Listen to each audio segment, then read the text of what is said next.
by us. So this is the cell. This is going to be the inside of the cell, and this is going to be the outside of the cell. On the inside, it's negative 70 microvolts approximately. And on the inside, there's large anions, and they're the major component of the negative charge, which also attracts all the potassium. On the outside of the cell, there are little sodium clouds just flying around. Now, in action potential, the beginning stage, the cell membrane is going to be polarized. It's going to be approximately, like I said earlier, negative 70.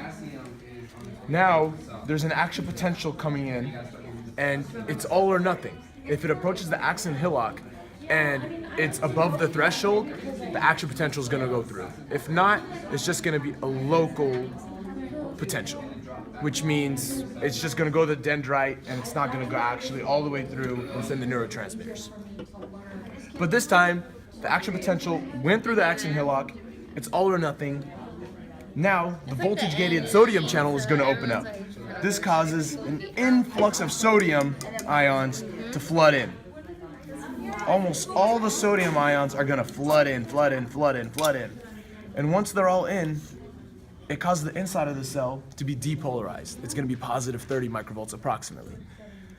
What that causes is too much of a positive charge on the inside of the cell, which is going to make the potassium ions now feel very comfortable, because at first they were negative 70, the inside was negative 70, and the potassium was all chilling, but now since it's getting a little too positive, the potassium is going to want to leave via the voltage-gated potassium channel.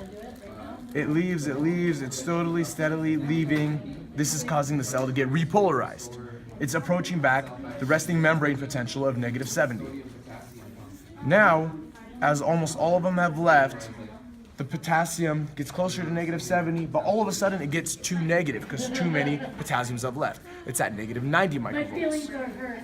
The cell doesn't like that. It's hyperpolarized. So, in order to go back, the only way to do that is to have the sodium-potassium pump kick in. The sodium-potassium pump entitles 3 sodium to leave the cell while also allowing 2 potassium to enter the cell. So the wheel's gonna spin, these come out, and the potassium goes in. While also the voltage-gated potassium channel allows some of the potassium to leak in. Now going back all over all the steps. In polarization, there's gonna be more sodium outside, more potassium inside. The voltage-gated potassium channel is going to allow the excess potassium on the outside to sort of leak in. Cool. But in that stage 1, sodium channel is closed. Now we're going to go to depolarization, which is stage 2. Stage 2, voltage-gated sodium channel opens, allows all the sodium to go in. Can't you just do like the end part? Let's do it. Potassium channel is closed. Sodium potassium pump is off. After all the sodium are in, and the cell is depolarized, positive 30, sodium channel closes, potassium channel opens, all the potassium flood out, cell gets closer to negative 70, resting potential, but then all of a sudden, too many left, now it's negative 90, hyperpolarized. Potassium pump closes. Now, sodium's on the inside, potassium on the outside. We need to switch that sodium-potassium pump. Voltage-gated sodium channel's off, potassium channel's off, and they're gonna switch via the sodium-potassium pump.